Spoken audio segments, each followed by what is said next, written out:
হযরত ঈসা নবীর আম্মা হযরত মরিয়ম আলাইহিস সালাতু ওয়াস সালাম দুনিয়াতে আগমন করলেন। আগমন করার পরে হযরত মরিয়মের চেহারা বড় সুন্দর। এই নুরানি সুন্দর চেহারা নিয়ে হযরত মরিয়ম যখন আগমন করে, হযরত মরিয়মের আগমনের পরে ওনার আম্মাজান বলতেছেন, আমি কেমনে আমার মরিয়মকে লালন পালন করব, আমার স্বামী তো দুনিয়াতে নাই। হযরত মরিয়মের আম্মা হযরত মরিয়মকে কুলের মধ্যে করে নিয়ে বাইতুল মুকাদ্দাস মসজিদের সামনে যা দাঁড়াইলেন, আর ডাক দিয়া বলে, ও বাইতুল মুকাদ্দাসের মসজিদের ইমামরা, আমার স্বামী তো এই বাইতুল মুকাদ্দাসের প্রধান ইমাম ছিলেন, মানে ঈসা নবীর নানাজান ছিলেন বাইতুল মুকাদ্দাসের প্রধান ইমাম। আপনারা কি পারবেন কেউ আমার কন্যা সন্তানের দায়িত্ব নেওয়ার জন্য? বাইতুল মুকাদ্দাসের তৎক্ষণিক সময় 4 জন ইমাম ছিলেন, 4 জন। ওই 4 জন ইমাম দৌড়াইসা বলেন, বাইতুল মুকাদ্দাসের বড় ইমামের কন্যা আর আমরা দায়িত্ব নিব না, এটা তো হতে পারে না।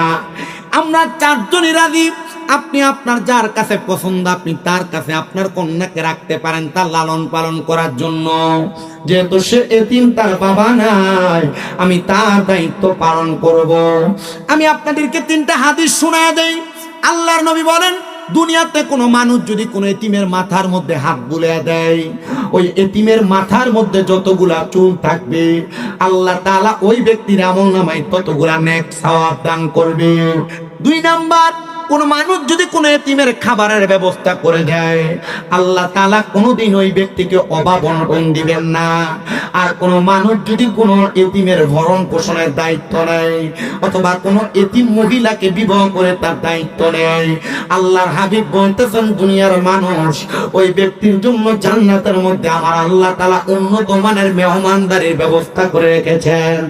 ওই 4 জন ব্যক্তি মসজিদে বাইতুল মুকাদ্দাসের ইমাম ডাক দিয়ে বলে, এ মরিয়মের আম্মা জান, বাইতুল মুকাদ্দাসের বড় মসজিদের ইমাম সাহেবের বড় ইমামের স্ত্রী, আপনার কন্যাকে আপনি আমাদের কাছে দেন, আমরা তার লালন পালন করব। যেহেতু এতিমকে লালন পালন করলে অনেক সওয়াব আছে।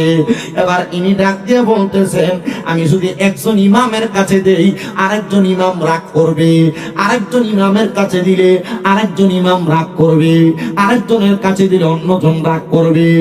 এই ইমাম সাহেবান্ডা, আমি আপনাদের কাছে আমার কন্যা সন্তানকে নিয়ে আসার সময় আমি চিন্তা করি না আপনারা 4 জন যে আমার মেয়েটার দায়িত্ব নিবেন। আসেন না, আপনাদের 4 জনের মাঝে একটা প্রতিযোগিতা হয়ে যাবে। সেই প্রতিযোগিতার মাধ্যমে যেই ব্যক্তি উপযোগী হবে, যেই ব্যক্তি উত্তীর্ণ হবে, আমার কন্যাকে লালন পালন করার দায়িত্ব সে পাবে। আগের জামানায় মানুষ লেখার জন্য লোহার দোয়াত কলম ব্যবহার করতেন। তারা কলম ব্যবহার করতেন যেটা লোহা দ্বারা নির্মিত। তিনারা বলেন, ওই 4 জন ইমাম তাদের লিখন করার যে কলমটা নিয়ে আসতেন, তারা বাইতুল মুকাদ্দাসের পার্শ্ববর্তী কূপের সামনে যায়া, বাইতুল মুকাদ্দাসের পার্শ্ববর্তী নদীর মধ্যে যায়া তারা তাদের কলমটাকে এমন ভাবে নিক্ষেপ করলেন। হযরত মরিয়মের আম্মা হযরত হান্না ঈসা নবীর নানি ডাক দিয়ে বলতেছেন, যার কলমটা ফিরে আসবে তার কাছে আমার কন্যা মরিয়মকে দেওয়া হবে লালন পালন করার জন্য। রাজি হয়ে গেছে। রাজি হওয়ার পরে সাথে সাথে ঈসা নবীজির হযরতে মরিয়মের খালু ছিলেন ওই বাইতুল মুকাদ্দাসের একজন ইমাম। তিনি ডাক দিয়ে বলতেছে, আমি তাকে দেখলাম 4 জনের মধ্যে আমার কলমটাই সর্বপ্রথম আমার কাছে ফিরে এসেছে। ওই কলমটা নেওয়ার পরে ঈসা নবীর আম্মা জান হযরতে মরিয়মকে তার নানি তার হাতে উঠে দিলেন। ডাক দিয়ে বললেন, এ বাইতুল মুকাদ্দাসের ইমাম হযরতে মরিয়মের খালু জান, আপনার কাছে আমার আবদার, যে আপনি আমার এতিম কন্যা সন্তানের দায়িত্ব নিয়েছেন, আপনি আমার এতিম কন্যাটারে সুন্দর করে লালন পালন করবেন, যেন আমার এই এতিম কন্যাটা আবেদা হয়, বড় সলেহা হয়। এ পর্দার অন্তরালের আমার মা, কেন হযরতে হান্না ঈসা নবীর নানি বলছেন ঈসা নবীর মাকে আবেদা বানানোর জন্য, সলেহা বানানোর জন্য? কারণ তারা জানে কোন মহিলা যদি বেপর্দা হয়, কোন মহিলা যদি আবেদা না হয়, সলেহা না হয়, জায়েদা না হয়, ওই মহিলার কারণে তার পরিবারের মানুষ কবরের মধ্যে আযাব প্রাপ্ত হবে। এখানে আপনারা যারা বসেছেন, আপনাদের যাদের মা বেপরদা, আপনাদের যাদের বোন বেপরদা, আপনাদের যাদের কন্যা সন্তান বেপরদা, মনে রাখতে হবে তাদের বেপরদার কারণে শুধু তারা জাহান্নামে জ্বলবে না, আপনারা নিজেরাও জাহান্নামের আগুনে জ্বলা লাগবে। আমার বিষয় শানের সালাক, আমার আলা হযরত ইমামে ইশকে মুহাব্বত ইমাম আহমদ রেজা খান ফাজিল বেরলভী ওনার তাফসিরে কানজুল ঈমান নূরুল ইরফানের মধ্যে আল্লামা আহমদ ইয়া খান নঈমি রাহমাতুল্লাহ আলাইহি তাফসীর করতেছেন। তিনি বলেন তিনি হন রাসূল যিনাকে আল্লাহ তাআলা সত্য ধর্ম এবং হেদায়েতের নূর দ্বারা প্রেরণ করেছে। কিন্তু যারা মুনাফিক, যারা বেঈমান, ওই রাসূলকে তারা বরদাস্ত করেন না। বিল হুদা ওয়া দীনিল হক লিইউযহিরাহু আলা দীনি কুল্লিহি ওয়ালাউ কারিহাল মুশরিকুন। মুশরিকরা ওই রাসূল পাকের সত্য ধর্ম এবং হেদায়েতের নূরকে তাদের ফুৎকার দ্বারা বিআফওয়াহিহিম, এদের ফুৎকার দ্বারা রাসূলের নূরের আলোকে বন্ধ করে দিতে চায়। ইয়া রাসূলুল্লাহ, আপনার হেদায়েতের নূর, আপনার হেদায়েতের আলো কোনটা?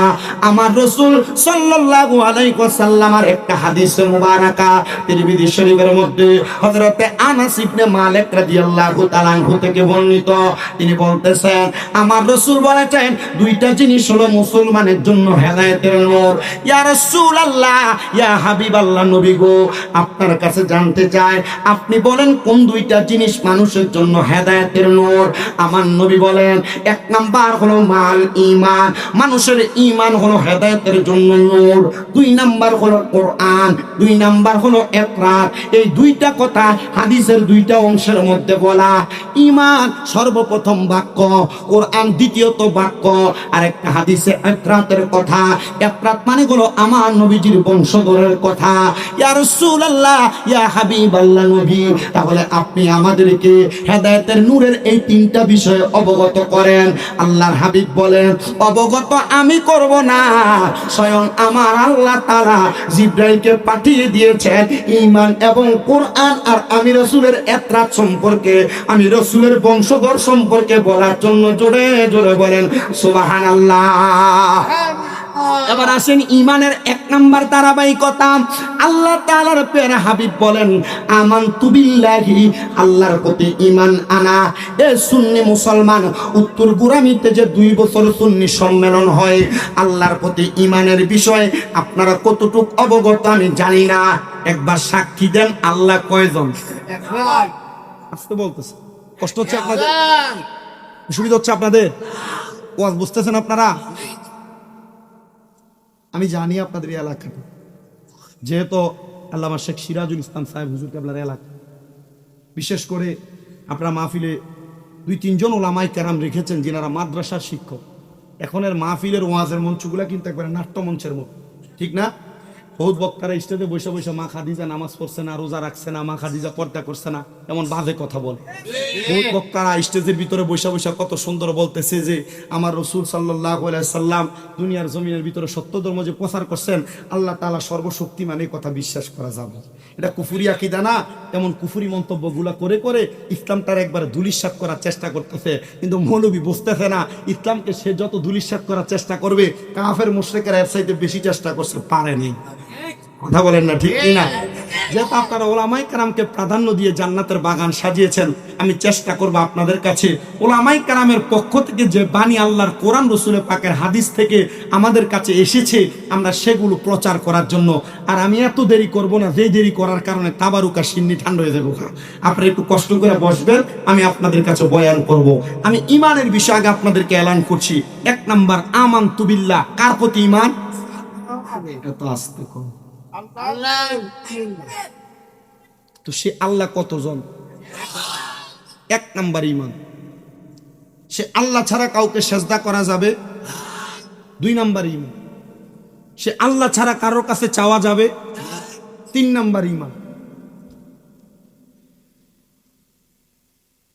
ওই আল্লাহ ছাড়া অন্য কারোর ইবাদত করা যাবে না, আল্লাহ ছাড়া কাউকে সেজদা করা যাবে না। আল্লাহ ছাড়া কাউকে সেজদা করলে, কারোর ইবাদত করলে শিরিক হবে, মুশরিক হয়ে যাবেন আপনি। 1 নাম্বার ঈমানের বিষয়। 2 নাম্বার, আল্লাহ তাআলার প্যারা হাবিব বলেন ওয়া মালাইকাতিহি, ফেরেশতাদের প্রতি ঈমান। হে আমার উত্তর গোরামির বাবারা, আমি আপনি সবাই জানি আমাদের দুই কাঁধের মধ্যে দুজন সম্মানিত ফেরেশতা আছেন। কি আছেন? কিন্তু আপনি কি জানেন আপনার যে হাতের 10টা আঙ্গুলি, 10টা আঙ্গুলির মাথার মধ্যে আল্লাহ তাআলা একজন একজন করে ফেরেশতা রেখে দিয়েছেন। আপনার আমার দুই চোখের পাতালির মধ্যে আল্লাহ তাআলা একটা একটা করে ফেরেশতা রেখে দিয়েছেন। আপনার আমার কদমে কদমে কদমে কদমে একটা একটা করে ফেরেশতা রেখে দিয়েছেন। আপনার আমার জিহ্বার আগার মধ্যে একটা একটা করে ফেরেশতা রেখে দিয়েছেন। আল্লাহ কেন রেখেছেন? বলে ফেরেশতা তোমাদের সকল বিষয় সম্পর্কে অবগত এবং সকল বিষয়গুলো লিপিবদ্ধ করেন। এই বিষয়ে তোমাদেরকে ঈমান রাখতে হবে। আপনি লুকিয়ে লুকিয়ে গুনাহ করবেন, গোপনে গোপনে গুনাহ করবেন। আপনি লুকিয়ে লুকিয়ে দান করবেন, গোপনে গোপনে দান করবেন। আপনি যদি ভালো করেন ফেরেশতারা আপনার ব্যাপারে ভালো লিখবে, যদি খারাপ করেন ফেরেশতারা আপনার ব্যাপারে খারাপ লিপিবদ্ধ করবে। কাল ময়দানে মাশরে আপনার শাহাদাত আঙ্গুলের আগার ফেরেশতা দাঁড়ায়া আপনার ব্যাপারে সাক্ষী দিবে গো মনিব, এই বান্দার ডান হাতের শাহাদাত আঙ্গুলি দিয়া বান্দা অধিক পরিমাণ গুনাহ করেছে, বান্দার আঙ্গুলির ইশারা দিয়া বান্দা গুনাহ করেছে। এই জন্য এই বান্দা তার ব্যাপারে আমি সাক্ষী দেই। ও মালাইকাতিহি 3 নাম্বার ওয়া কুতুবিহি কিতাবের প্রতি ঈমান, 4 নাম্বার ওয়া রাসূলিহি রাসূলের প্রতি ঈমান। কিতাব বলতে কোনটা বোঝেন? আল্লাহ তাআলার পক্ষ থেকে 104 খানা কিতাব, কিন্তু 104 খানার মধ্যে সর্বশ্রেষ্ঠ কিতাব হলো যালিকাল কিতাব, ওই কিতাব লা রাইবা ফি, যার মধ্যে কোনো সন্দেহ নাই, সেটার অন্য কোনো কিছু না, সেটার নাম হলো কোরআনুল কারীম। তবে তার আগে 103 খানা কিতাবের 100টা সহিফা, 3টা হলো সর্বশ্রেষ্ঠ কিতাবের অন্তর্ভুক্ত। আল্লাহর হাবিব বলে ওই সব কিতাবের পারদর্শিতা এবং সারমর্ম আমার আল্লাহ তাআলা কোরআনুল কারীমের মাধ্যমে প্রচার এবং প্রসার করেছে। ওই কিতাবের প্রতি ঈমান আনবা, ও রাসূলিহি রাসূলের প্রতি ঈমান আনবা। ওই রাসূল কেমন রাসূল মানবা, ওই রাসূলের আনিত বাণীগুলো মানবা, রাসূলের আনিত সত্য কাজের প্রতি সত্য কাজ করবা, রাসূলের নিষেধগুলো তোমরা বর্জন করবা। করে করে যখন তোমরা চলবা তোমাদের জীবন করবে বড় সুন্দর, বড় সুন্দর। রাসূলিহি ওয়াল ইয়াউমিল আখিরি, রাসূল তোমাদেরকে আল্লাহর কোরআন থেকে আখিরাতের ব্যাপারে যা শিক্ষা দিয়েছে তোমরা তা মানবা। ওয়াল ইয়াউমিল আখিরি ওয়াল কদরি খায়রি ওয়া শাররিহি, তোমাদেরকে তাকদীরের ভালো এবং মন্দের প্রতি বিশ্বাস রাখার কথা। আল্লাহর হাবিব বলে শুধু তাই নয় রে মুসলমান, ঈমানের ব্যাপারে তোমাদের আরো কিছু ধারণা দিচ্ছি রে মুসলমান। বলে ইয়া রাসূলুল্লাহ, ইয়া হাবিবাল্লাহ, কেমন ধারণা? বলে ওয়াল ইয়াউমিল আখিরি ওয়াল কদরি খায়রি ওয়া শাররিহি মিনাল্লাহি তাআলা ওয়াল বাসি বাদাল মাউত, আল্লাহ যে তোমাদের ইন্তেকালের পরে আবার তোমাদেরকে উত্তোলন করবে সে ব্যাপারে তোমাদেরকে ঈমান রাখতে হবে। তুমি ইন্তেকাল করবা, মরার পরে শরীর পচে যাবে, রক্ত পানি হয়ে যাবে, তোমার দেহ চূর্ণ বিচূর্ণ হয়ে যাবে, মনে হয় তোমার জীবনের জিন্দেগির সব শেষ। না না না, আল্লাহর হাবিব বলতেছে দুনিয়ার মানুষেরা তোমাদের ইন্তেকালের পরে তোমাদেরকে আবার উত্তোলন করা হবে, তোমরা সেটা মানবা। আর 2 নাম্বার কোরআনুল কারীমের প্রতি ঈমান। আল্লাহর হাবিব বলতেছে এই কোরআনে যা তোমাদেরকে আদেশ করা হয়েছে, যা নিষেধ করা হয়েছে, আদেশ এবং নিষেধকে তোমরা প্রাধান্য দিবা। ইয়া রাসূলুল্লাহ, আর 3 নাম্বার কোন বিষয়ে বললেন? আল্লাহর হাবিব বলে ওয়াইত্রাতি, আমি নবীজির বংশধর যারা আহলে বায়াত যারা তাদেরকে মুহাব্বত করবা। নবী গো, আপনার ইত্রাত কারা, বংশধর কারা জানতে চায়।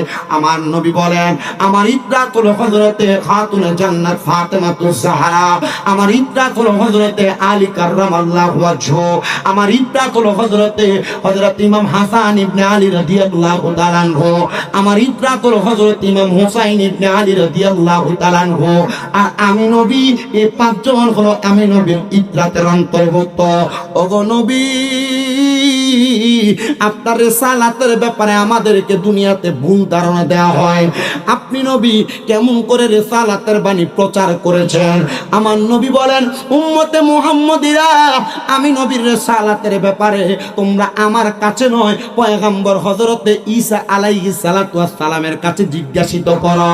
ঈসা আলাইহিস সালাতু ওয়াস সালাম নিজেই বর্ণনা করতেছে। কারোর কাছে যদি আল বিদায়া ওয়ান নিহায়া কিতাবটা থাকে আপনারা একটু লক্ষ্য করে পড়বেন। পয়গম্বর হযরত ঈসা আলাইহিস সালাতু ওয়াস সালাম বলে এমন একজন রাসূল মুহাম্মদুর রাসূলুল্লাহ সাল্লাল্লাহু আলাইহি ওয়াসাল্লাম দুনিয়াতে আগমন করবে। আমি ঈসা নবীকে আল্লাহ তাআলা সেই নবীর কারণে বানাইলেন। আমি ঈসা পয়গম্বর আল্লাহ তাআলার কাছে ফরিয়াদ জানাইলাম, ওগো আল্লাহ, যে রাসূলকে আপনি দুনিয়ার জমিনে যদি না বানাইতেন, আমি পয়গম্বর থেকে আদম পয়গম্বর পর্যন্ত কোন নবী কোন পয়গম্বরকে আপনি বানাইতেন না, তো আমাকে কেন আপনি পয়গম্বর বানাইলেন? আমি তো ওই পয়গম্বর যিনি মুহাম্মাদুর রাসূলুল্লাহ সাল্লাল্লাহু আলাইহি ওয়াসাল্লাম মদিনার রাহমাতুল লিল আলামিন নবী, ওই নবীর উম্মত হতে পারলেই আমার কাছে বড় আনন্দ লাগতো। আল্লাহ তাআলা বলেন, ঈসা পয়গম্বর আপনি যদি ওই নবীজির উম্মত হইতে চান, আমি আল্লাহ তাআলা আপনি পয়গম্বর ঈসা রূহুল্লাহকে আদেশ করলাম গো, আমি আল্লাহ তাআলার কাছে 2 রাকাত নামাজ আদায় করেন। পয়গম্বর ঈসা আলাইহিস সালাতু ওয়াস সালাম 2 রাকাত নামাজ আদায় করতে লাগলেন।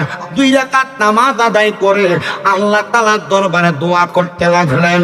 আল্লাহ তাআলা আদেশ করে, পয়গম্বর আপনি এমন ভাবে নামাজ আদায় করবেন না। বলে কিভাবে নামাজ আদায় করব? বলে সিজদার মধ্যে গিয়ে আপনি ওই নবীর উম্মত হওয়ার জন্য আমি আল্লাহ তাআলার কাছে আদেশ করেন, আমি আল্লাহ তাআলার কাছে আহ্বান করেন, দোয়া কামনা করেন।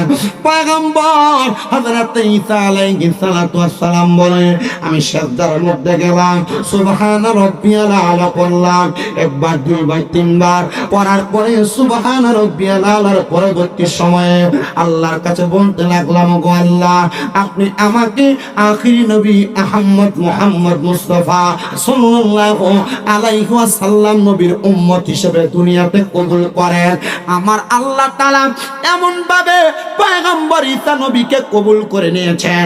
আল্লাহ তাআলা ঘোষণা করেছেন, পয়গম্বর ঈসা আলাইহিস সালাতু ওয়াস সালাম ধৈর্য ধারণ করেন গো, আমি আল্লাহ তাআলা আপনাকে আমার কাছে নিয়ে আসবো। হযরতে পয়গম্বর ঈসা আলাইহিস সালাতু ওয়াস সালাম ইসলামের দাওয়াত শুরু করবেন, কিন্তু পয়গম্বরকে মানুষ বড় ইনকার করে। পয়গম্বর ঈসা নবী যখন রাস্তা দিয়ে হাঁটেন, পয়গম্বরের শরীরের মধ্যে তারা পাথর নিক্ষেপ করে। নবী ঈসা আলাইহিস সালাতু ওয়াস সালামের দিকে তারা গাছের ডাল ভেঙে ভেঙে ঈসা নবীর দিকে মারতেছে। ঈসা নবী বলে, ওগো আল্লাহ, আপনি আমারে নবী বানায়া পাঠাইছেন, কিন্তু পাথরের আঘাত আমি ঈসা পয়গম্বর সহ্য করতে পারি না। পয়গম্বর ঈসা নবী বলেন, আমাকে ছোটবেলা আঘাতপ্রাপ্ত করা হয়েছে। যখন আমি বড় ছোট, আমার আম্মা জান আমি ঈসা পয়গম্বরকে পাথরের গুহার মধ্যে রেখে আসছে। আমি ঈসা পয়গম্বরকে আমার মায়ের দুধ পর্যন্ত তারা পান করতে দেয় নাই। এ পয়গম্বর ঈসা নবী গো, আপনারা কেন তারা পানি পান করতে, দুধ পান করতে দেন নাই? ঈসা পয়গম্বর বলে, আমার আল্লাহ তাআলা আমি ঈসা নবীকে দুনিয়াতে পাঠাইছে, আমার মায়ের গর্ভ থেকে কথা সত্য, কিন্তু আমি পয়গম্বরের কোনো বাবা ছিল না। মানুষ বলেছে বাবা ছাড়া কোনো মহিলার সন্তান জন্ম দিলে এটা জারজ হয়ে যায়, বাবা ছাড়া কোনো সন্তান জন্ম হতেই পারে না। আর আমার আল্লাহ কয়, ঈসা নবী, আপনাকে আমি আল্লাহ তাআলা রূহুল্লাহ বলে আমি আল্লাহর প্রমাণ আর সাক্ষী হিসেবে দুনিয়াতে পাঠাইছি। ঈসা নবীর আম্মা জান হযরতে মরিয়ম আলাইহিস সালাম তিনি বলেন, আমিও ছোট, জন্মগ্রহণ করি নাই। আমার জন্মের পূর্ববর্তী সময় আমার আব্বা জান আল্লাহর কাছে অনেক কান্না করছেন, আল্লাহ আমার একটা সন্তান দেন, যে সন্তান আমাকে ধন্য করবে, আমার ওয়ারিসদার হিসেবে থাকবে। আপনারা যারা এখানে বসছেন, এখানে বসে আল্লাহ তাআলার কাছে যখন দোয়া করবেন, আপনারা বলেন তো, এই জান্নাতের বাগান হওয়ার কারণে শুধু কি আপনারা খুশি না কবরবাসীও খুশি? আপনারা কি জানেন আপনাদের চাইতে কবরবাসীর কাছে আজকে ঈদের দিনের চাইতে খুশি? ঠিক। হযরত ঈসা আলাইহিস সালাতু ওয়াস সালামের নানি, যিনার নাম হযরত হান্না, তিনি বলেন, আমি আল্লাহর কাছে দোয়া করতে লাগলাম, আল্লাহ একটা সন্তান দেন না যে আমাদের ইন্তেকালের পরে আমাদের জন্য দোয়া করবে। আল্লাহ তাআলা দোয়া কবুল করছেন। ঈসা নবীর নানা যান উনি বলেন, আমি বাইতুল মুকাদ্দাসের ইমাম, নামাজ আদায় করার পর মুরাকাবা করতেছিলাম, এমন টাইমে আল্লাহ তাআলা গায়েবী আওয়াজ প্রদান করলেন, হে আল্লাহর বন্ধু, আল্লাহ তাআলা আপনার কাছে খবর দিয়েছে আপনার একটা সন্তান আগমন করবে, যে দুনিয়ার জমিনে আগমন করার মাধ্যমে আল্লাহ তাআলা আপনাকে দুনিয়া থেকে বিদায় করাবে। উনি বিদায় হয়ে গেছেন। হযরত ঈসা নবীর আম্মা হযরত মরিয়ম আলাইহিস সালাতু ওয়াস সালাম দুনিয়াতে আগমন করলেন। আগমন করার পরে হযরত মরিয়মের চেহারা বড় সুন্দর। এই নুরানি সুন্দর চেহারা নিয়ে হযরত মরিয়ম যখন আগমন করে, হযরত মরিয়মের আগমনের পরে ওনার আম্মাজান বলতেছেন, আমি কেমনে আমার মরিয়মকে লালন পালন করব, আমার স্বামী তো দুনিয়াতে নাই। হযরতে মরিয়মের আম্মা হযরতে মরিয়মকে কুলের মধ্যে করে নিয়ে বাইতুল মুকাদ্দাস মসজিদের সামনে যা দাঁড়াইলেন, আর ডাক দিয়া বলে, ও বাইতুল মুকাদ্দাসের মসজিদের ইমামরা, আমার স্বামী তো এই বাইতুল মুকাদ্দাসের প্রধান ইমাম ছিলেন, মানে ঈসা নবীর নানাজান ছিলেন বাইতুল মুকাদ্দাসের প্রধান ইমাম। আপনারা কি পারবেন কেউ আমার কন্যা সন্তানের দায়িত্ব নেওয়ার জন্য? বাইতুল মুকাদ্দাসের তৎকালীন সময় 4 জন ইমাম ছিলেন, 4 জন। ওই 4 জন ইমাম দৌড়াইসা বলেন, বাইতুল মুকাদ্দাসের বড় ইমামের কন্যা আর আমরা দায়িত্ব নিব না, এটা তো হতে পারে না। আমরা 4 জনই রাজি, আপনি আপনার যার কাছে পছন্দ আপনি তার কাছে আপনার কন্যাকে রাখতে পারেন তার লালন পালন করার জন্য, যেহেতু সে এতিম, তার বাবা নাই, আমি তার দায়িত্ব পালন করব। আমি আপনাদেরকে 3টা হাদিস শোনায় দেই। আল্লাহর নবী বলেন, দুনিয়াতে কোনো মানুষ যদি কোনো এতিমের মাথার মধ্যে হাত বুলিয়ে দেয়, ওই এতিমের মাথার মধ্যে যতগুলা চুল থাকবে আল্লাহ তাআলা ওই ব্যক্তির আমলনামায় ততগুলা নেক সওয়াব দান করবে। 2 নাম্বার, কোন মানুষ যদি কোনো এতিমের খাবারের ব্যবস্থা করে দেয়, আল্লাহ তাআলা কোনোদিন ওই ব্যক্তিকে অভাব অনটন দিবেন না। আর কোন মানুষ যদি কোনো এতিমের ভরণ পোষণের দায়িত্ব নেয়, অথবা কোনো এতিম মহিলাকে বিবাহ করে তার দায়িত্ব নেয়, আল্লাহর হাবিব বলতেছেন, দুনিয়ার মানুষ ওই ব্যক্তির জন্য জান্নাতের মধ্যে আমার আল্লাহ তাআলা উন্নত মানের মেহমানদারির ব্যবস্থা করে রেখেছেন। ওই 4 জন ব্যক্তি মসজিদে বাইতুল মুকাদ্দাসের ইমাম ডাক দিয়ে বলে, এ মরিয়মের আম্মা জান, বাইতুল মুকাদ্দাসের বড় মসজিদের ইমাম সাহেবের বড় ইমামের স্ত্রী, আপনার কন্যাকে আপনি আমাদের কাছে দেন, আমরা তার লালন পালন করব, যেহেতু এতিমকে লালন পালন করলে অনেক সওয়াব আছে। এবার ইনি ডাক দিয়ে বলতেছেন, আমি যদি একজন ইমামের কাছে দেই আরেকজন ইমাম রাগ করবে, আরেকজন ইমামের কাছে দিলে আরেকজন ইমাম রাগ করবে, আরেকজনের কাছে দিলে অন্যজন রাগ করবে। এই ইমাম সাহেবানরা, আমি আপনাদের কাছে আমার কন্যা সন্তানকে নিয়ে আসার সময় আমি চিন্তা করি না আপনারা 4 জন যে আমার মেয়েটার দায়িত্ব নিবেন, আসেন না আপনাদের 4 জনের মাঝে একটা প্রতিযোগিতা হয়ে যাবে। সেই প্রতিযোগিতার মাধ্যমে যেই ব্যক্তি উপযোগী হবে, যেই ব্যক্তি উত্তীর্ণ হবে, আমার কন্যাকে লালন পালন করার দায়িত্ব সে পাবে। আগের জামানায় মানুষ লেখার জন্য লোহার দোয়াত কলম ব্যবহার করতেন, তারা কলম ব্যবহার করতেন যেটা লোহা দ্বারা নির্মিত। তিনারা বলেন, ওই 4 জন ইমাম তাদের লিখন করার যে কলমটা নিয়ে আসতেন, তারা বাইতুল মুকাদ্দাসের পার্শ্ববর্তী কূপের সামনে যায়া, বাইতুল মুকাদ্দাসের পার্শ্ববর্তী নদীর মধ্যে যায়া তারা তাদের কলমটাকে এমন ভাবে নিক্ষেপ করলেন। হযরতে মরিয়মের আম্মা হযরতে হান্না ঈসা নবীর নানি ডাক দিয়ে বলতেছেন, যার কলমটা ফিরে আসবে তার কাছে আমার কন্যা মরিয়মকে দেওয়া হবে লালন পালন করার জন্য।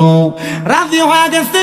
রাজি হওয়ার পরে সাথে সাথে ঈসা নবীজির হযরতে মরিয়মের খালু ছিলেন ওই বাইতুল মুকাদ্দাসের একজন ইমাম। তিনি ডাক দিয়ে বলতেছে, আমি তাকে দেখলাম 4 জনের মধ্যে আমার কলমটাই সর্বপ্রথম আমার কাছে ফিরে এসেছে।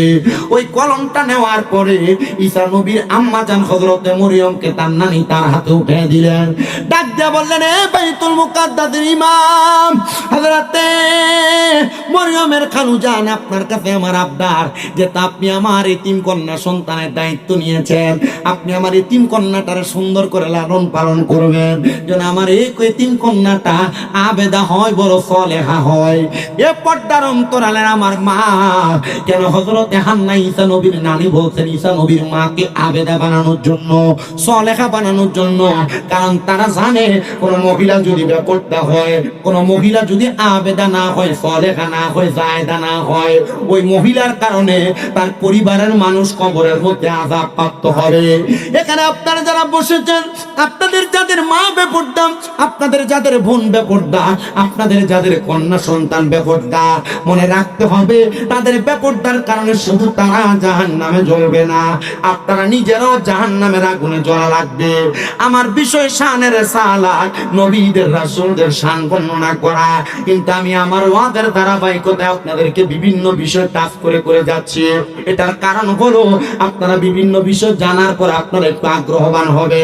আপনার বউকে আপনি বেপরদা ভাবে ছাইরা দিয়া, আপনার স্ত্রীকে আপনি বেপরদা ভাবে ছাইরা দিয়া, আপনি আপনার মাকে বেপরদা ভাবে ছেড়ে দিয়ে, আপনার কন্যাকে বেপরদা ভাবে ছেড়ে দিয়ে আপনারা যদি 5 ওয়াক্ত নামাজ পড়েন, আপনার নামাজ আল্লাহর দরবারে কবুল হবে না। আপনি যদি রোজা রাখেন, এই রোজা আল্লাহর দরবারে কবুল হবে না। এই জন্য আপনাদের সবার কাছে আপনারা আপনাদের মা, সন্তান, আপনাদের বোন, আপনাদের স্ত্রীদেরকে আপনারা একটু বেশি বেশি করে পর্দা করাবেন, তাদেরকে আবেদা নামাজি বানাবেন, তাদেরকে সলেহা বেশি বেশি নেক আমল করনেওয়ালা বানাইবেন। হযরত হান্না ডাক দিয়ে কয়, এ মরিয়মের খালু, আপনি আমার মেয়েটাকে একটু আবেদা সলেহা বানাইবেন। আবার হযরত মরিয়মের খালু বললেন, বাইতুল মুকাদ্দাসের পাশে ছোট্ট একটা ঘরের মধ্যে আমি মরিয়মকে লালন পালন করতে লাগলাম। হযরত মরিয়ম সুন্দর করে খাবার খায়, সুন্দর চলাফেরা করে, কিন্তু আমার মরিয়ম যখন বড় হয়ে যায়, হযরত মরিয়মের বড় হওয়ার পরে বাইতুল মুকাদ্দাস এলাকার ইহুদিরা হযরত মরিয়মকে বড় আঘাত করতে লাগলেন। মরিয়মের দিকে কোন করে তাকাইতে লাগলেন, যেহেতু নবীর মা, চেহারা বড় সুন্দর। হযরত মরিয়ম যখন দুনিয়ার জমিনের মধ্যে চলাফেরা করে, ওই জায়গার মধ্যে একটা লোক ছিল, যার নাম ছিল কুচ্ছা। সে বলে, ও দুনিয়ার মানুষ, দুনিয়ার মানুষরা তোমরা শুনে রাখো, আমি এই এলাকার বাইতুল মুকাদ্দাসের আশেপাশে যত সুন্দর নারী আছে, আমি এই নারীদের সঙ্গে অবৈধভাবে মেলামেশা করতাম। কুচ্চার কাজ হচ্ছে অবৈধ মেলামেশা করে নারীদের চরিত্র নষ্ট করত। ওই কুচ্চা ছিল বড় দুশ্চরিত্রবান মানব। উনি বলেন, আমি আবার নজর করলাম মরিয়মের দিকে, আমি মরিয়মের ঘরের দরজার সামনে দাঁড়াইলাম। হযরত মরিয়ম বলে, ও জগতের মানুষ, আমার ঘরের দরজার সামনে যখন কুচ্চা দাঁড়ায় গেছে, আমার কাছে খুব ভয় হইতে লাগলো। আমি জানি এই কুচ্চা মহিলাদের ইজ্জত হরণ করে, আমি জানি এই কুচ্চা মহিলাদের দিকে বাজে নজরে তাকায়। আমরা যারা আমাদের চোখ দ্বারা অপর মহিলাদের দিকে বাজে নজরে তাকাই, মনে রাখতে হবে আমাদের চোখগুলা গরম সীসা দ্বারা ঢালাই করা হবে। এ মহিলা, আপনারা যারা আপনাদের চোখ দ্বারা পুরুষের দিকে বাজে নজরে তাকান, মনে রাখতে হবে আপনাদের চোখগুলা কিন্তু ঢালাই করা হবে গরম সীসা দ্বারা। আর আমরা পুরুষ মানুষরা এমন ভাবে রাস্তা দিয়ে নারীরা চলাফেরা করার সময় আমরা এমন ভাবে তাকাই, আপনি জানেন না আল্লাহর হাবিব বলতেছে, ময়দানে মাশরের মধ্যে এমন অনেক মানুষ দেখা যাবে, তাদের চোখগুলা দিয়ে বেয়ে বেয়ে রক্ত পড়বে, রক্ত। সাহাবায়ে কেরাম প্রশ্ন করি, ইয়া রাসূলুল্লাহ, ইয়া হাবিবাল্লাহ, নবী, আমরা কান্না করলে চোখ দিয়ে পানি পড়ে, তারা কারা যাদের চোখ দিয়ে? আপনাদের কষ্ট হচ্ছে? আপনার যদি বলেন যে আমি জিকির আজকার গজল শান গাইয়া সময় নষ্ট করতে, করে দিব, কিন্তু দুই একটা কথা বলি, কাজে লাগে।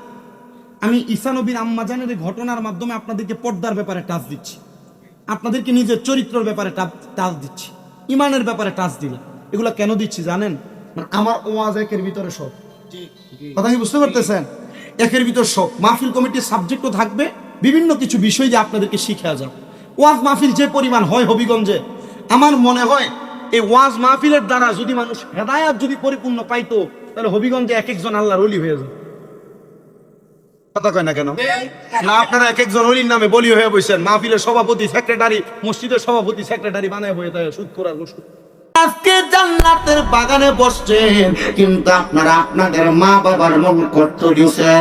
যদি নবী হইয়া, পয়গম্বর হইয়া মা এবং বাবার কষ্ট বুঝতে পারে, আমরা তো ওই পয়গম্বরদের গোলামের গোলাম, আমরা কেন মা বাবার কষ্ট বুঝবো না? আমার কাছে বড় কষ্ট লাগে, সন্তানেরা তাদের বাবা মায়ের কষ্ট বুঝতে চায় না, তারা তাদের মা বাবার কলিজাতে আঘাত দেয়, তারা তাদের মা বাপরে খানা দিতে চায় না, মা বাপরে পাক দিতে চায় না। অনেক সন্তান আছে যারা এলাকার মধ্যে লম্বা কথা বলে, কিন্তু তারা তাদের মা বাপরে জুদা করে দিছে। এলাকাতে মা বাপরে খাবার দেওয়া নিয়ে এলাকাতে বিচার হয়, দরবার হয়, মেল বৈঠক হয়।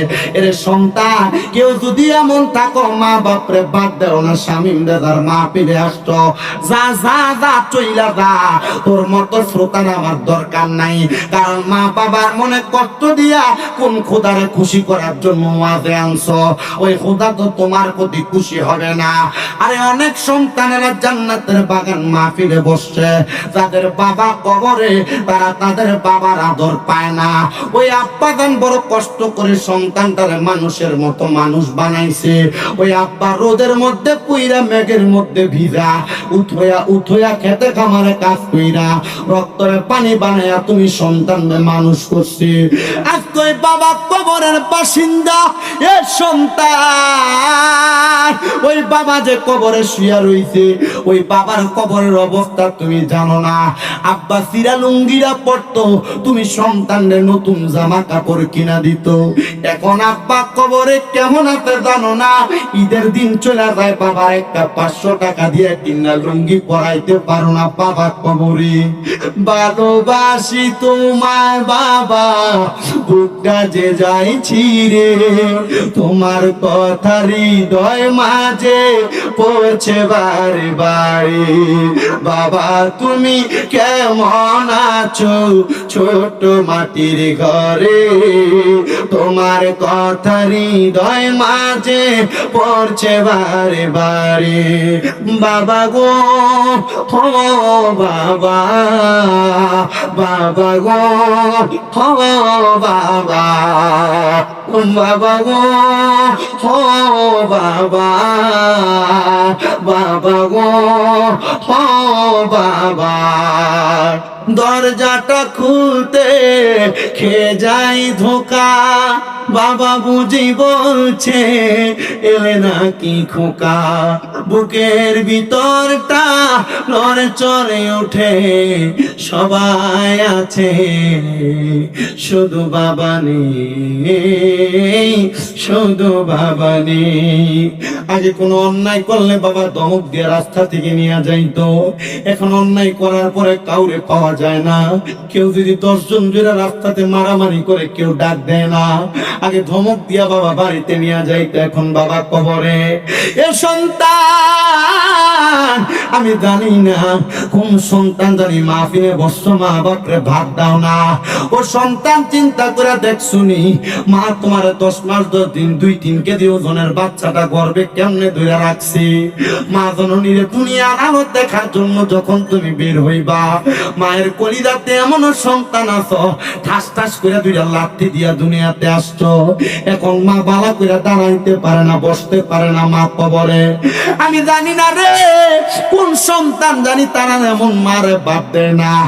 আরে ওই মা নিজের না খাইয়া তোমারে খাওয়াইছে, আগে ওই মা জননী কবরের বাসিন্দা। মা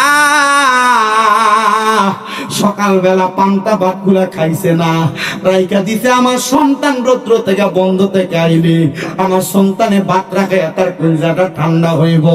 আগে এক বেলা ভাত না খাইলে মা 2 বার 3 বার 4 বার কানের কাছে বারবার বলতো, ভাত না খাইয়া পেটটা তো পিঠের সাথে লাইগে গেছে রে আব্বা, তাড়াতাড়ি খানা খা। এখন 2-3 বেলা খানা না খেলে কেউ একবারও খবর লয় না। মা কবরে। এ সন্তান তোমার বাড়িতে মেহমানের অভাব নাই, কত মেহমান তোমার ঘরে খানা খায়, কিন্তু তুমি তোমার মা বাবার মুখে এক লোকমা ভাত তুলে দিতে পারো না। তোমার মা বাবার জন্য একটা দামি কাপড় কিনা পরাইতে পারো না। ঈদের দিনে মা বাপ পুরাতন জামা কাপড় করছে, কিন্তু তুমি সন্তানের নতুন জামা কাপড় কিনা দিছে।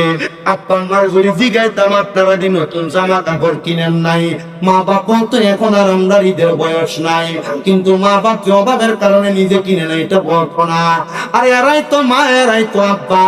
আজকে ওই কে জানি তার মা বাপ কবরে দিয়ে আজকে জান্নাতের বাগানে, কে জানি তারা বাদ দেয় না। সন্তান রে দে তোর পা আমার সামনে দেব, আমি আমার জিব্বা দিয়ে তোর পাটা পরিষ্কার করে দিতে রাজি আছি।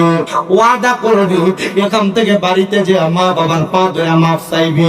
আমি জানি না উত্তর পুরামের মাহফিল কবুল হবে দেবে কিনা।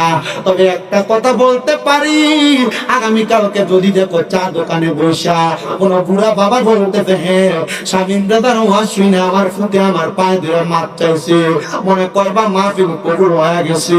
অনেকে চিন্তা করে, হুজুর আমি তো কোনোদিন আমার মা বাবার সাথে কোনো অন্যায় করি নাই, আমিও কি আমার মা বাবার কাছে মাপ চাইবো? আমি বলবো, রে সন্তান, হ্যাঁ তুমি তোমার মা বাবার কাছে মাপ চাইবা। মা বাবার পায়ে ধরলে দাম কমে না, সম্মান করে না, ইজ্জত কমে না। আপনারা বলেন মা বাবার পায়ের কাছে সন্তান ছোট পেলে ওই সন্তানকে জগতের কাছে বড় বানায় একজন তিনি কে? আরে আমিও তো আমার মা বাবার পায়ের মধ্যে চুমা দেওয়ার কারণে আল্লাহ বক্তা বানাইছে, আমার হুজুর বানাইছে। আমি জানি আমি এলাম কালামওয়ালা মানুষ না, কিন্তু আমার আল্লাহ তাআলা আমার মা বাবার দোয়ার বরকত আমার হুজুর বানায়া ওয়াজের প্যান্ডেলে বসে আপনাদেরকে ওয়াজ শোনাইতেছে। আইরে সন্তান, তোমরা তোমাদের মা বাবার পায়ে ধরে মাপ চাইবে কিনা জানি না, কিন্তু যারা আব্বা নাই তার দিকে একটু তাকিয়ে দেখো। ওই সন্তান চিন্তা করে, হুজুর যারা বাড়িতে বাবা আছে তারা বাড়িতে যায় বাবার পায়ে ধরে ধরে মাপ চাইবে, আমার তো আব্বা নাই, আমি কার পায়ে ধরে মাপ চাইবো? যারা মা নাই তারা চিন্তা করে, হুজুর যারা বাড়িতে মা আছে তারা বাড়িতে যায় মার পায়ে ধরে মাপ চাইবো, আমার তো মা নাই, আমি কার পায়ে ধরে মাপ চাইবো? এ সন্তান, বাড়িতে যে সবার মুখ দেখবা, কিন্তু জনম দুঃখী মা বাবার মুখটা তোমরা দেখতা না। সন্তান রে, মা বাপ যে কবরে চলে গেছে, মা বাপ একটু দামি খাবার দামি ফল খাওয়াইতে পারো না। চিন্তা করে দেখো, মা বাপ পয়সা থাকলে যদি মা বাপরে তুমি প্রতি মাসে ১,০০০ টাকার ফল কিনা খাওয়াইতা, ১২ মাসে ১২,০০০ টাকা লাগতো। মা বাপরে যদি ভাত খাওয়াইতা, ১২ মাসে যদি প্রতি মাসে ২,০০০ করে খরচ করতা, মা বাবার পেছনে তোমার প্রতি বছরে ১২,০০০ ২০,০০০ টাকা লাগতো। মা বাপ তোমার লাখ লাখ টাকার জায়গা জমি সম্পদ দিয়া গেছে, কিন্তু মা বাপ তোমার কাছ থেকে ঘুরে নিয়ে যায় নাই, মা বাপ দিয়া গেছে। সন্তান, যদি মানুষের বাড়িতে ভাড়া থাকতা, মাসে যদি ৫,০০০ টাকা ভাড়া দিতা, তুমি তো ১২ মাসে ৬০,০০০ টাকা কমসে কম ভাড়া দেওয়া লাগতো। এই জান্নাতের বাগান দ্বিতীয় সংগ্রহণ করে নূরে মদিনা সামাজিক যুব সংগঠনের উদ্যোগে মিলাদুন নবীর মাহফিল। আজকের জান্নাতের বাগান থেকে তোমার মা তোমার বাবার জন্য দোয়া করা হবে। আমি ৫টা ছেলে চাই যারা যাদের মা বাবার দেওয়া সম্পত্তিতে বাস করে। একটা সন্তান শুধু বলবে, মা বাপ সম্পদ দিয়া না গেলে আমি সম্পদ পাইতাম না। ওই মা বাপরে মোহাব্বত কইরা আমি ১০,০০০ টাকা আল্লাহর ওয়াস্তে এই জান্নাতের বাগান মাহফিলের নগদ না পারলে আগামী বছর। সুন্নিরা নবীকে দাঁড়ায়া সালাতু সালাম দেয়, এই জন্য সুন্নিরা ভণ্ড। সুন্নিরা নবীকে ইয়া নবী সালাম আলাইকা বলে, এই জন্য সুন্নিরা ভণ্ড। সুন্নিরা নবীকে নূর বলে, এই জন্য সুন্নিরা ভণ্ড। সুন্নিরা নবীর উপর হাজের ও নাজেরের আকীদা রাখে, এই জন্য সুন্নিরা ভণ্ড। সুন্নিরা নবীকে গায়েবের খবর দেনেওয়ালা বলে, এই জন্য সুন্নিরা ভণ্ড। আমরা বলবো, যদি নবীকে নূর মানার কারণে, মিলাদ কিয়াম করার কারণে, নবীকে সালাতু সালাম দেওয়ার কারণে, হাজের ও নাজেরের আকীদা বিশ্বাস করার কারণে, নবীকে গায়েবের খবর দেনেওয়ালা বিশ্বাস করার কারণে, আমার নবীজি রহমাতুল লিল আলামিন নবী, জিন্দা নবী, হায়াতুন নবী, এই কথা বিশ্বাস করার কারণে আমাদেরকে কেউ ভণ্ড টেক লাগায়, আমরা বলবো আমরা ভণ্ড হয়ে ইন্তেকাল করতে চাই, তবু তোমাদের মতো মুনাফিক হয়ে পূজা মণ্ডপে আমরা যাইতে রাজি নাই। কথা বলেন ঠিক না? আল্লাহ তাআলা আমাদেরকে আজকের জান্নাতের বাগানে বসে মুনাফিকদের মুখোশ উন্মোচন করে জান্নাতের বাগান, এই উত্তর গুরামি হযরতে ঈদ মিলাদুন নবী সাল্লাল্লাহু আলাইহি সাল্লামের মাহফিল, নূরে মদিনা সামাজিক যুব সংগঠনের মাহফিল, এই মাহফিলকে সাফল্যমণ্ডিত করার তৌফিক দান করুক। মনে রাখতে হবে, আমরা সবাই সুন্নি। বলেন, আমরা সবাই আমরা সুন্নি। আমাদেরকে সুন্নি বললে আমরা রাগ করি না। ও দোস্ত, তোমাকে ওহাবি বললে, তোমাকে বাতিল বললে, তোমাকে গাঠি বললে তোমার গায়ে কেন লাগে? সে বলবে আমি ওহাবি, এটা আমার পরিচয় না। আমি মুসলমান, এটা আমার পরিচয়। আমি তাওহীদি জনতা, এটা আমার পরিচয়। আরে তুমি কোন তাওহীদি জনতা? যে তাওহীদি জনতা নাম দিয়া যে আল্লাহর ওলি সোনার বাংলাদেশে ইসলাম প্রচার করার জন্য তাদের জীবনকে দুরিশাত করেছে, তাদের জীবনকে দুরিশাত করেছে, আল্লাহ রাসূলের প্রেমে বিবাহ পর্যন্ত করে নাই, সেই আল্লাহর ওলির মাজার ভাঙ্গার নাম দিয়ে যারা তাওহীদি জনতা নাম দেয়, এরা তাওহীদি জনতা নামে ভণ্ড, মুনাফিক, বেঈমান, ইসলামের দুশমন। ডান হাত তুলে বলেন ঠিক কিনা?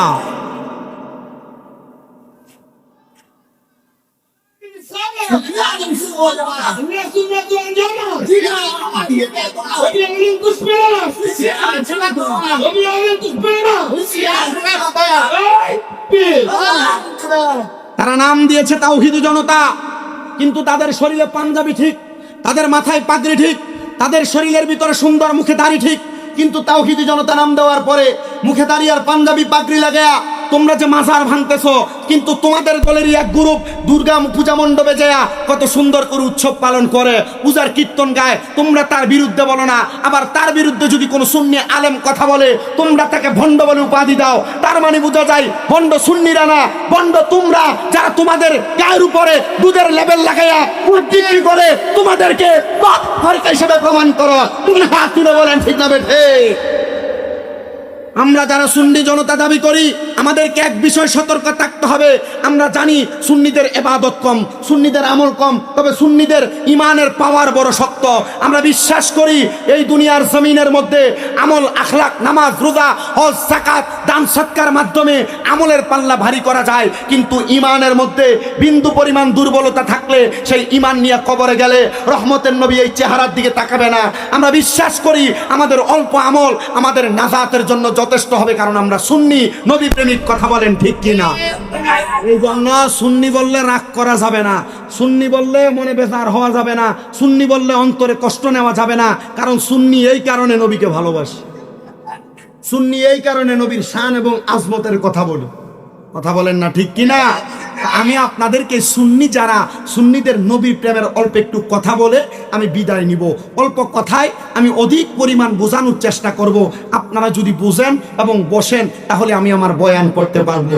আয়াতে কারিমা তেলাওয়াত করেছি দুইটা, এই দুই আয়াতে কারিমার মাধ্যমে আমার ওয়াজ সম্পূর্ণ হবে।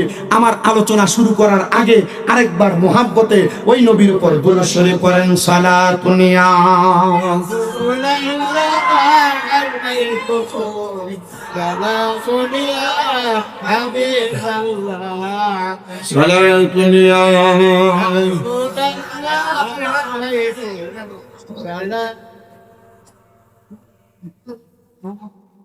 আমার মুসলমান ইমানদাররা, আল্লাহ তাআলার কালামে হাকিমের সূরা সফের আমি একটা আয়াতে কারিমা তেলাওয়াত করেছি, যে আয়াতে কারিমার মধ্যে আমার আল্লাহ তাআলা ঘোষণা করেছে, সবাই আমার সাথে জোরে জোরে পড়েন, আউযু বিল্লাহি মিনাশ শাইতানির রাজীম বিবারাকাতি বিসমিল্লাহির রাহমানির রাহিম ওয়াল্লাযী আরসালা রাসূলাহু বিল হুদা ওয়া দীনিল হক ليظهره على الدين كله ولو كره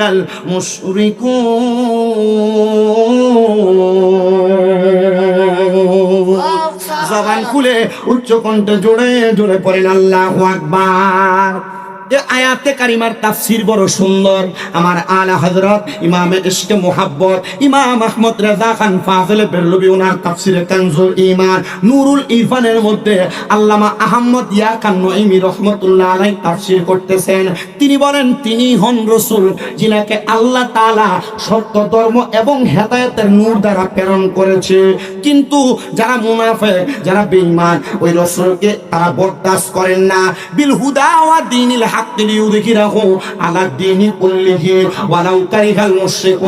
মুশরিকরা ওই রাসূল পাকের সত্য ধর্ম এবং হেদায়েতের নূরকে তাদের ফুৎকার দ্বারা বিআফওয়াহিহিম এদের ফুৎকার দ্বারা রাসূলের নূরের আলোকে বন্ধ করে দিতে চায়। ইয়া রাসূলুল্লাহ, আপনার হেদায়েতের নূর, আপনার হেদায়েতের আলো কোনটা? আমার রাসূল সাল্লাল্লাহু আলাইহি ওয়াসাল্লামের একটা হাদিসে মুবারাকা তিরমিজি শরীফের মধ্যে হযরতে আনাস ইবনে মালিক রাদিয়াল্লাহু তাআলা আনহু থেকে বর্ণিত, তিনি বলতেছেন আমার রাসূল বলেছেন দুইটা জিনিস হলো মুসলমানের জন্য হেদায়েতের নূর। ইয়া রাসূলুল্লাহ, ইয়া হাবিবাল্লাহ, নবী গো, আপনার কাছে জানতে চাই আপনি বলেন কোন দুইটা জিনিস মানুষের জন্য হেদায়েতের নূর? আমার নবী বলেন এক নাম্বার হলো মাল ঈমান, মানুষের ঈমান হলো হেদায়েতের জন্য নূর। দুই নাম্বার হলো কোরআন, দুই নাম্বার হলো ইকরার। এই দুইটা কথা হাদিসের দুইটা অংশের মধ্যে মধ্যে বলা ঈমান সর্বপ্রথম বাক্য, কোরআন দ্বিতীয়ত বাক্য। আরেকটা হাদিসে ইফরাতের কথা, ইফরাত মানে হলো আমার নবীজির বংশধরের কথা। ইয়া রাসূলুল্লাহ, ইয়া হাবিবাল্লাহ নবী, তাহলে আপনি আমাদেরকে হেদায়েতের নূরের এই তিনটা বিষয়ে অবগত করেন। আল্লাহর হাবিব বলেন, অবগত আমি করব না, স্বয়ং আমার আল্লাহ তাআলা জিবরাইলকে পাঠিয়ে দিয়েছেন ঈমান এবং কোরআন আর আমি রাসূলের ইফরাত সম্পর্কে, আমি রাসূলের বংশধর সম্পর্কে বলার জন্য। জোরে জোরে বলেন সুবহানাল্লাহ। এবার আসেন ঈমানের এক নাম্বার ধারাবাহিকতা। আল্লাহ তাআলার প্যারা হাবিব বলেন, আমানতু বিল্লাহি, আল্লাহর প্রতি ঈমান আনা। এ সুন্নি মুসলমান, উত্তর গুরামিতে যে 2 বছর সুন্নি সম্মেলন হয়, আল্লাহর প্রতি ঈমানের বিষয়ে আপনারা কতটুকু অবগত আমি জানি না। একবার সাক্ষী দেন, আল্লাহ কয়জন? আসতে বলতেছে, কষ্ট হচ্ছে আপনাদের, সুবিধা হচ্ছে আপনাদের, ওয়াজ বুঝতেছেন আপনারা? আমি জানি আপনাদের এই এলাকাটা, যেহেতু আল্লামা শেখ সিরাজুল ইসলাম সাহেব হুজুর কেবলার এলাকা, বিশেষ করে আপনারা মাহফিলে 2-3 জন ওলামায়ে কেরাম রেখেছেন যিনারা মাদ্রাসার শিক্ষক। এখনের মাহফিলের ওয়াজের মঞ্চগুলা কিন্তু একবারে নাট্যমঞ্চের মতো, ঠিক না?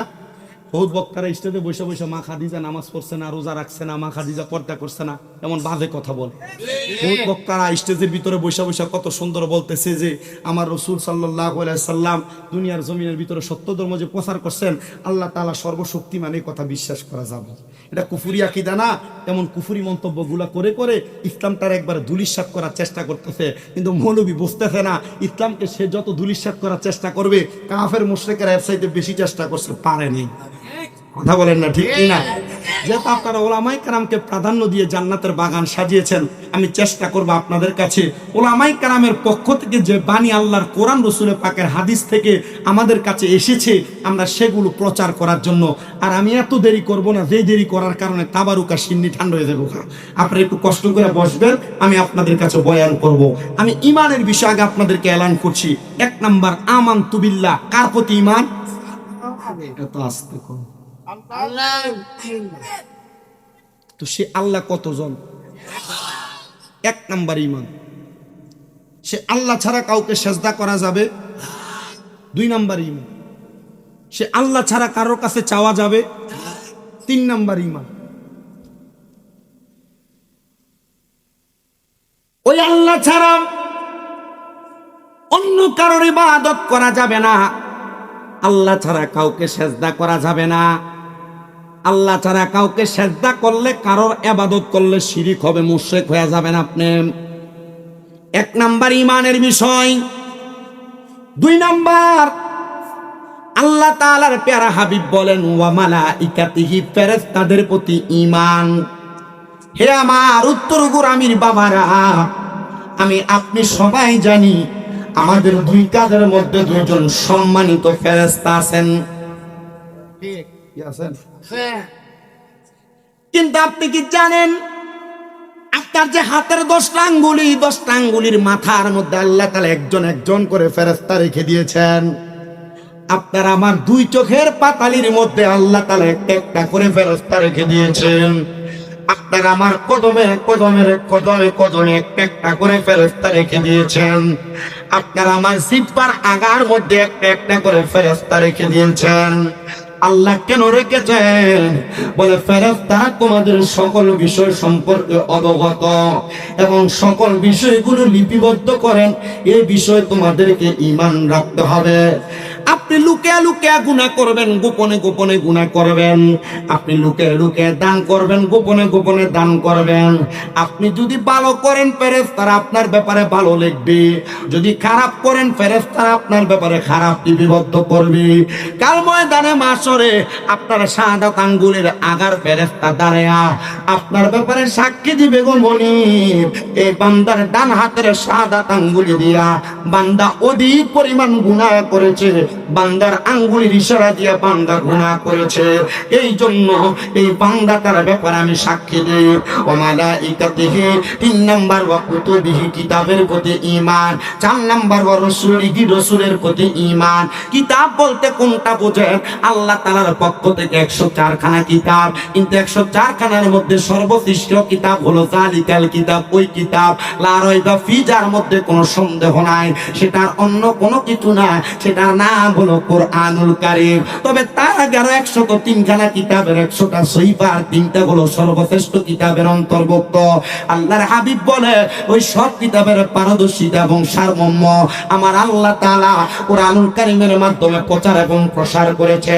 ওই কিতাবের প্রতি ঈমান আনবা, ওয়া রাসূলিহি, রাসূলের প্রতি ঈমান আনবা। ওই রাসূল কেমন রাসূল মানবা? ওই রাসূলের আনিত বাণীগুলো মানবা, রাসূলের আনিত সত্য কাজের প্রতি সত্য কাজ করবা, রাসূলের নিষেধগুলো তোমরা বর্জন করবা। করে করে যখন তোমরা চলবা, তোমাদের জীবন করবে বড় সুন্দর, বড় সুন্দর। ওয়াল রাসূলিহি ওয়াল ইয়াউমিল আখিরি, রাসূল তোমাদেরকে আল্লাহর কোরআন থেকে আখিরাতের ব্যাপারে যা শিক্ষা দিয়েছে তোমরা তা মানবা। ওয়াল ইয়াউমিল আখিরি ওয়াল কদরি খায়রি ওয়া শাররিহি, তোমাদেরকে তাকদীরের ভালো এবং মন্দের প্রতি বিশ্বাস রাখার কথা। আল্লাহর হাবিব বলে শুধু তাই নয় রে মুসলমান, ঈমানের ব্যাপারে তোমাদের আরো কিছু ধারণা দিচ্ছি রে মুসলমান। বলে ইয়া রাসূলুল্লাহ, ইয়া হাবিবাল্লাহ, কেমন ধারণা? বলে ওয়াল ইয়াউমিল আখিরি ওয়াল কদরি খায়রি ওয়া শাররিহি মিনাল্লাহি তাআলা ওয়াল বাসি বাদাল মাউত, আল্লাহ যে তোমাদের ইন্তেকালের পরে আবার তোমাদেরকে উত্তোলন করবে, সে ব্যাপারে তোমাদেরকে ঈমান রাখতে হবে। তুমি ইন্তেকাল করবা, মরার পরে শরীর পচে যাবে, রক্ত পানি হয়ে যাবে, তোমার দেহ চূর্ণ বিচূর্ণ হয়ে যাবে, মনে হয় তোমার জীবনের জিন্দেগির সব শেষ। না না না, আল্লাহর হাবিব বলতেছে দুনিয়ার মানুষেরা তোমাদের ইন্তেকালের পরে তোমাদেরকে আবার উত্তোলন করা হবে, তোমরা সেটা মানবা। আর 2 নাম্বার কোরআনুল কারীমের প্রতি ঈমান। আল্লাহর হাবিব বলতেছে এই কোরআনে যা তোমাদেরকে আদেশ করা হয়েছে, যা নিষেধ করা হয়েছে, আদেশ এবং নিষেধকে তোমরা প্রাধান্য দিবা। ইয়া রাসূলুল্লাহ, আর 3 নাম্বার কোন বিষয়ে বললেন? আল্লাহর হাবিব বলে ওয়া ইত্রাতি, আমি নবীজির বংশধর যারা আহলে বায়াত যারা, তাদেরকে মুহাব্বত করবা। নবী গো, আপনার ইত্রাত কারা, বংশধর কারা জানতে চায়। আমার নবী বলেন আমার ইত্রাত হলো হযরতে খাতুনে জান্নাত ফাতেমাতুজ জাহরা, আমার ইত্রাত হলো হযরতে আলী কাররামাল্লাহু ওয়াজহু, আমার ইত্রাত হলো হযরত ইমাম হাসান ইবনে আলী রাদিয়াল্লাহু তাআলা আনহু, আমার ইত্রাত হলো হযরত ইমাম হুসাইন ইবনে আলী রাদিয়াল্লাহু তাআলা আনহু। আর আমি নবী, এই 5 জন হলো আমি নবীর ইত্রাতের অন্তর্ভুক্ত। ওগো নবী, আপনার রিসালাতের ব্যাপারে আমাদেরকে দুনিয়াতে ভুল ধারণা দেওয়া হয়। আপনি নবী কেমন করে রিসালাতের বাণী প্রচার করেছেন? আমার নবী বলেন উম্মতে মুহাম্মদীরা, আমি নবীর রিসালাতের ব্যাপারে তোমরা আমার কাছে নয়, পয়গম্বর হযরতে ঈসা আলাইহিস সালাতু ওয়াস সালামের কাছে জিজ্ঞাসিত করো। ঈসা আলাইহিস সালাতু ওয়াস সালাম নিজেই বর্ণনা করতেছে।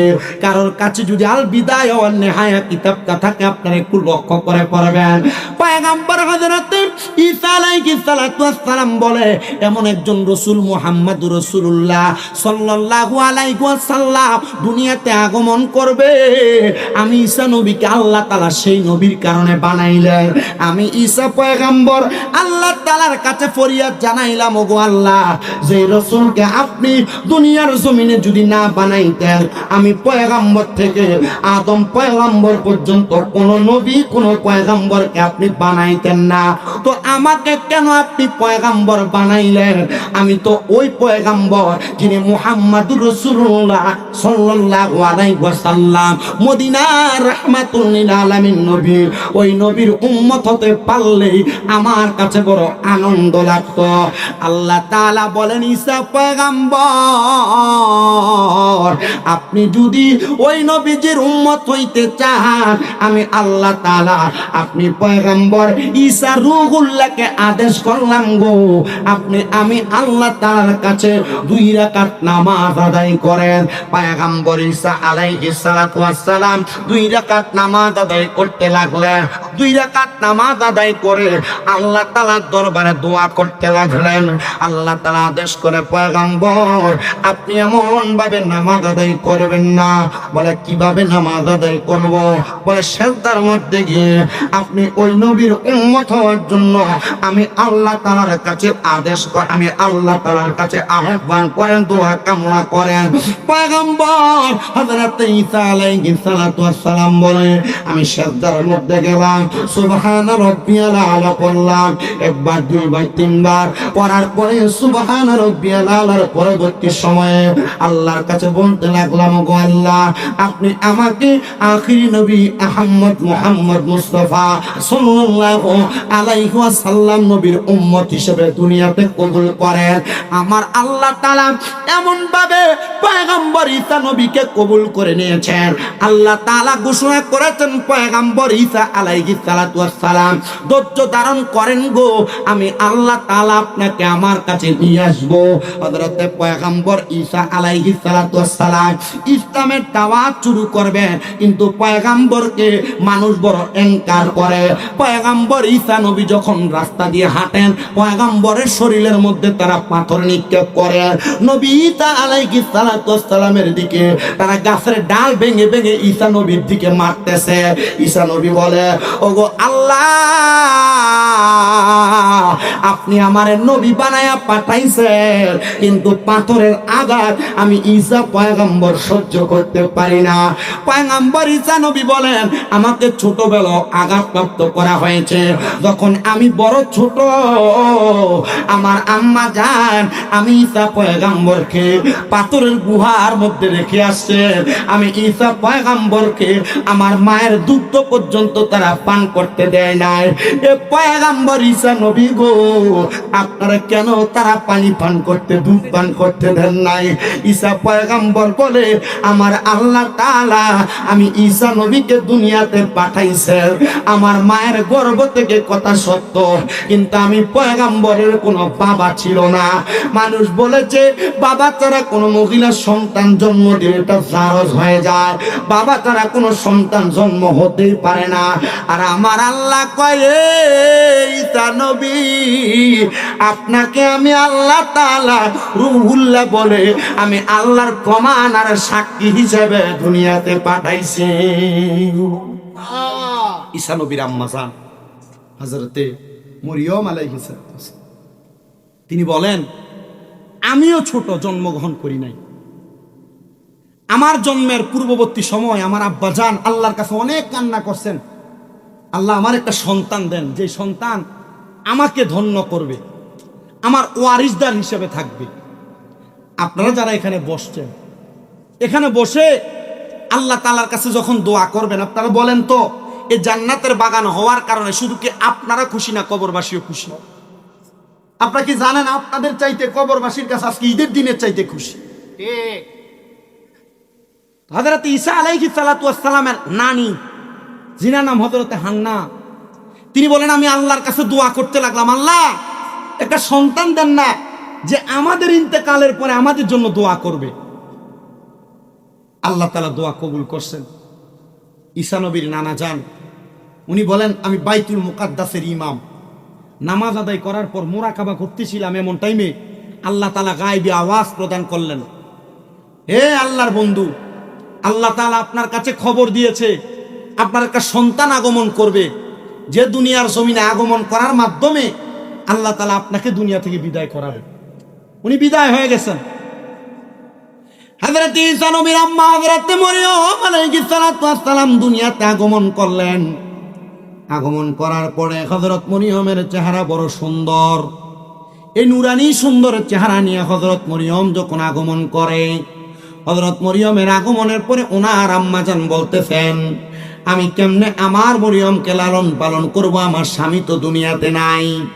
হযরত মরিয়মের আম্মা হযরত মরিয়মকে কুলের মধ্যে করে নিয়ে বাইতুল মুকাদ্দাস মসজিদের সামনে যা দাঁড়াইলেন আর ডাক দিয়া বলে, ও বাইতুল মুকাদ্দাসের মসজিদের ইমামরা, আমার স্বামী তো এই বাইতুল মুকাদ্দাসের প্রধান ইমাম ছিলেন, মানে ঈসা নবীর নানাজান ছিলেন বাইতুল মুকাদ্দাসের প্রধান ইমাম। আপনারা কি পারবেন কেউ আমার কন্যা সন্তানের দায়িত্ব নেওয়ার জন্য? বাইতুল মুকাদ্দাসের তৎকালীন সময় 4 জন ইমাম ছিলেন, 4 জন।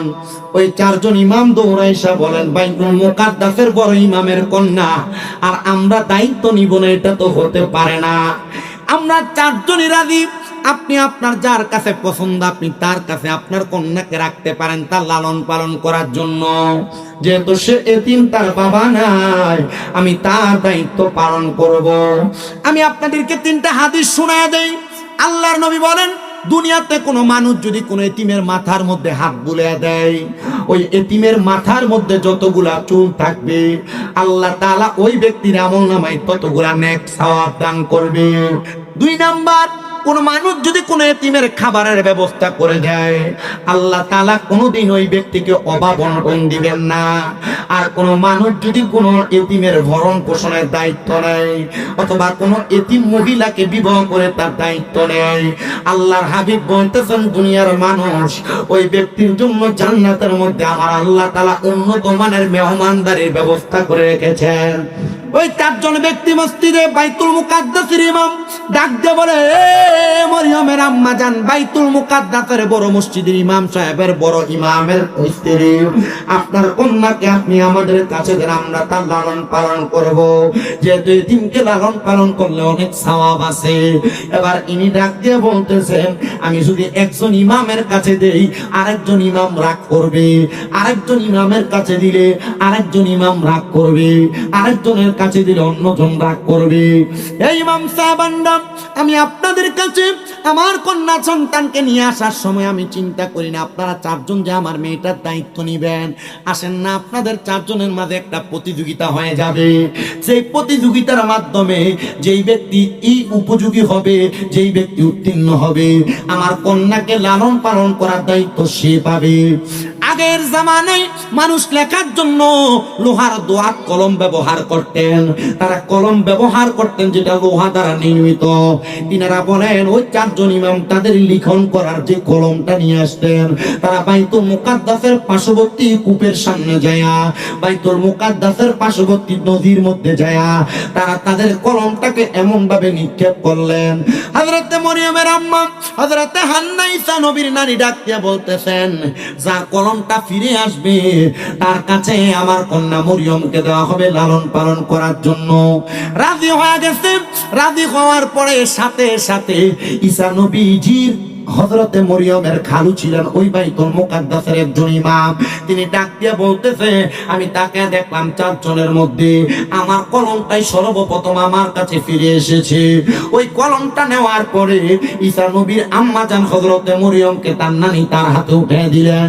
ডাক দিয়ে বললেন, এ বাইতুল মুকাদ্দাসের ইমাম হযরতে মরিয়মের খালু জান, আপনার কাছে আমার আবদার যে আপনি আমার এতিম কন্যা সন্তানের দায়িত্ব নিয়েছেন, আপনি আমার এতিম কন্যাটারে সুন্দর করে লালন পালন করবেন, যেন আমার এই এতিম কন্যাটা আবেদা হয়, বড় সলেহা হয়। এ পর্দার অন্তরালের আমার মা, কেন হযরতে হান্না ঈসা নবীর নানি বলছেন ঈসা নবীর মাকে আবেদা বানানোর জন্য, সলেহা বানানোর জন্য? কারণ তারা জানে কোন মহিলা যদি বেপর্দা হয়, কোন মহিলা যদি আবেদা না হয়, সলেহা না হয়, জায়েদা না হয়, ওই মহিলার কারণে তার পরিবারের মানুষ কবরের মধ্যে আযাব প্রাপ্ত হবে। এখানে আপনারা যারা বসেছেন, আপনাদের যাদের মা বেপর্দা, আপনাদের যাদের বোন বেপর্দা, আপনাদের যাদের কন্যা সন্তান বেপর্দা, মনে রাখতে হবে তাদের বেপর্দার কারণে শুধু তারা জাহান্নামে জ্বলবে না, আপনারা নিজেরাও জাহান্নামের আগুনে জ্বলা লাগবে। আমার বিষয় শানের সালাক, নবীদের রাসূলদের শান বর্ণনা করা, কিন্তু আমি আমার ওয়াদের ধারাবাহিকতায় আপনাদেরকে বিভিন্ন বিষয় টাচ করে করে যাচ্ছি। এটার কারণ হলো আপনারা বিভিন্ন বিষয় জানার পর ভিতরে আপনার একটু আগ্রহবান হবে। আপনার বউকে আপনি ব্যাপারটা ভাবে ছাইরা দিয়া, আপনার স্ত্রীকে আপনি ব্যাপারটা ভাবে ছাইরা দিয়া, আপনি আপনার মাকে ব্যাপারটা ভাবে ছেড়ে দিয়ে, আপনার কন্যাকে ব্যাপারটা ভাবে ছেড়ে দিয়ে আপনারা যদি 5 ওয়াক্ত নামাজ পড়েন, আপনার নামাজ আল্লাহর দরবারে কবুল হবে না। আপনি যদি রোজা রাখেন, এই রোজা আল্লাহর দরবারে কবুল হবে না। এই জন্য আপনাদের সবার কাছে আপনারা আপনাদের মা, সন্তান, আপনাদের বোন, আপনাদের স্ত্রীদেরকে আপনারা একটু বেশি বেশি করে পর্দা করাবেন, তাদেরকে আবেদা নামাজি বানাবেন, তাদেরকে সলেহা বেশি বেশি নেক আমল করনেওয়ালা বানাইবেন। হযরতে হান্না ডাক দিয়ে কয়, এ মরিয়মের খালু, আপনি আমার মেয়েটাকে একটু আবেদা সলেহা বানাইবেন। আবার হযরতে মরিয়মের খালু বললেন, বাইতুল মুকাদ্দাসের পাশে ছোট্ট একটা ঘরের মধ্যে আমি মরিয়মকে লালন পালন করতে লাগলাম। হযরত মরিয়ম সুন্দর করে খাবার খায়, সুন্দর চলাফেরা করে, কিন্তু আমার মরিয়ম যখন বড় হয়ে যায়, হযরতে মরিয়মের বড় হওয়ার পরে বাইতুল মুকাদ্দাস এলাকার ইহুদিরা হযরত মরিয়মকে বড় আঘাত করতে লাগলেন। মরিয়মের দিকে কোন করে তাকাইতে লাগলেন, যেহেতু নবীর মা, চেহারা বড় সুন্দর। হযরত মরিয়ম যখন দুনিয়ার জমিনের মধ্যে চলাফেরা করে, ওই জায়গার মধ্যে একটা লোক ছিল, যার নাম ছিল কুচ্ছা। সে বলে, ও দুনিয়ার মানুষরা তোমরা শুনে রাখো, আমি এই এলাকার বাইতুল মুকাদ্দাসের আশেপাশে যত সুন্দর নারী আছে, আমি এই নারীদের সঙ্গে অবৈধভাবে মেলামেশা করতাম। কুচ্চার কাজ হচ্ছে অবৈধ মেলামেশা করে নারীদের চরিত্র নষ্ট করত। ওই কুচ্চা ছিল বড় দুশ্চরিত্রবান মানব। উনি বলেন, আমি আবার নজর করলাম মরিয়মের দিকে, আমি মরিয়মের ঘরের দরজার সামনে দাঁড়াইলাম। হযরত মরিয়ম বলে, ও জগতের মানুষ, আমার ঘরের দরজার সামনে যখন কুচ্চা দাঁড়ায় গেছে, আমার কাছে খুব ভয় হইতে লাগলো। আমি জানি এই কুচ্চা মহিলাদের ইজ্জত হরণ করে, আমি জানি এই কুচ্চা মহিলাদের দিকে বাজে নজরে তাকায়। আমরা যারা আমাদের চোখ দ্বারা অপর মহিলাদের দিকে বাজে নজরে তাকাই, মনে রাখতে হবে আমাদের চোখগুলা গরম সীসা দ্বারা ঢালাই করা হবে। এ মহিলা, আপনারা যারা আপনাদের চোখ দ্বারা পুরুষের দিকে বাজে নজরে তাকান, মনে রাখতে হবে আপনাদের চোখগুলা কিন্তু ঢালাই করা হবে গরম সীসা দ্বারা। আর আমরা পুরুষ মানুষরা এমন ভাবে রাস্তা দিয়ে নারীরা চলাফেরা করার সময় আমরা এমন ভাবে তাকাই, আপনি জানেন না আল্লাহর হাবিব বলতেছে, কাল ময়দানে মাশরের মধ্যে এমন অনেক মানুষ দেখা যাবে, তাদের চোখগুলা দিয়ে বেয়ে বেয়ে রক্ত পড়বে, রক্ত। সাহাবায়ে কেরাম প্রশ্ন করি, ইয়া রাসূলুল্লাহ, ইয়া হাবিবাল্লাহ, নবী, আমরা কান্না করলে চোখ দিয়ে পানি পড়ে, তারা কারা যাদের চোখ দিয়ে? আপনাদের কষ্ট হচ্ছে? আপনার যদি বলেন যে আমি জিকির আজকার গজল শান গাইয়া সময় নষ্ট করতে, করে দিব, কিন্তু দুই একটা কথা বলি, কাজে লাগ। আমি ঈসা নবীর আম্মা জানের ঘটনার মাধ্যমে আপনাদেরকে পর্দার ব্যাপারে টাচ দিচ্ছি, আপনাদেরকে নিজের চরিত্রের ব্যাপারে টাচ দিচ্ছি, ইমানের ব্যাপারে টাচ দিলাম। এগুলো কেন দিচ্ছি জানেন? আমার ওয়াজ একের ভিতরে সব, কথা কি বুঝতে পারতেছেন? একের ভিতর সব। মাহফিল কমিটির সাবজেক্টও থাকবে, বিভিন্ন কিছু বিষয় যে আপনাদেরকে শিখা যাবে। ওয়াজ মাহফিল যে পরিমাণ হয় হবিগঞ্জে, আমার মনে হয় এই ওয়াজ মাহফিলের দ্বারা যদি মানুষ হেদায়াত যদি পরিপূর্ণ পাইতো, তাহলে হবিগঞ্জে এক একজন আল্লাহর ওলি হয়ে যায়। কথা কয় না কেন? না, আপনারা এক একজন ওলির নামে বলি হয়ে বসেন, মাহফিলের সভাপতি, সেক্রেটারি, মসজিদের সভাপতি, সেক্রেটারি বানায় হয়ে যায় সুদ করার। কথা কয় না কেন?